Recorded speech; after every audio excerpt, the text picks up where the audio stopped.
ನಿಮಗೆ chicken starter ಬೇಕು ಅಂದರೆ ಒಂದು 20 ಮಿನಿಟ್ಸಲ್ಲಿ ಮಾಡ್ಕೋಬೋದು. ಹೇಗೆ ಅಂತ ಅಂತೀರಾ? ಸೊ ಒಂದು ಬಾಣಲಿ ಇಡಿ, ಎಣ್ಣೆ ಹಾಕಿ, ಜಜ್ಜಿರೋ ಬೆಳ್ಳುಳ್ಳಿ ಹಾಕಿ, ಈರುಳ್ಳಿ ಹಾಕಿ, ಅದ್ರ ಮೇಲೆ ಸ್ವಲ್ಪ ಅರಿಶಿನ ಉಪ್ಪು ಹಾಕಿ ಬೇಯಿಸ್ಕೊಬಿಡಿ. ಅದು ಫುಲ್ಲು ಫ್ರೈ ಆಗ್ತಿದ್ದಂಗೆ ಮೇಲೆ ಚಿಕನ್ ಹಾಕಿ, ಚಿಕನ್ ಫುಲ್ಲು ನೀರೆಲ್ಲ ಡ್ರೈ ಆಗೋವರೆಗೂ ಎಣ್ಣೆಯಲ್ಲಿ ಚೆನ್ನಾಗಿ ಫ್ರೈ ಮಾಡ್ಕೋಬೇಕು. ಸೊ ಏನು ಮಾಡೋಣ, ಅದನ್ನು ಫ್ರೈ ಮಾಡೋಕ್ಕೆ ಬಿಟ್ಬಿಡೋಣ. ಚಿಕನ್ ಆ ಕಡೆ ಬೇಯ್ತಾ ಇರಲಿ, ಈ ಕಡೆ ಮಸಾಲೆ ರೆಡಿ ಮಾಡ್ಕೊಬಿಡೋಣ. ಮಸಾಲೆಗೆ ಏನೂ ಇಲ್ಲ, ಸ್ವಲ್ಪ ಶುಂಠಿ, ಬೆಳ್ಳುಳ್ಳಿ, 2 ಚಕ್ಕೆ, ಲವಂಗ, ಹಸಿರು ಮೆಣಸಿನ್ಕಾಯಿ, ಜೀರಿಗೆ, ಮೆಣಸು ಇದಿಷ್ಟನ್ನು ಒಳ್ಳೆ ಪೇಸ್ಟ್ ಮಾಡಿಟ್ಕೊಬಿಡಿ. ಟೊಮೊಟೊ ಎಲ್ಲ ಏನೂ ಇಲ್ಲ, ಇಷ್ಟೇ ಸಾಕು.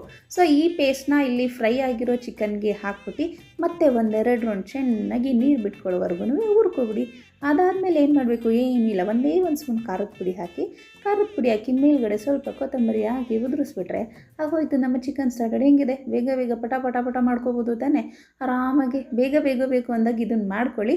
ಲಾಸ್ಟಲ್ಲಿ ಬೇಕಂದರೆ ಸ್ವಲ್ಪ ನೀರು ಹಾಕಿ, ಇಲ್ಲಾಂದರೆ ಡ್ರೈಯಲ್ಲೇ ಸೂಪರಾಗಿರುತ್ತೆ. ಹೆಂಗಿದೆ, ಚೆನ್ನಾಗಿದೆ ತಾನೇ?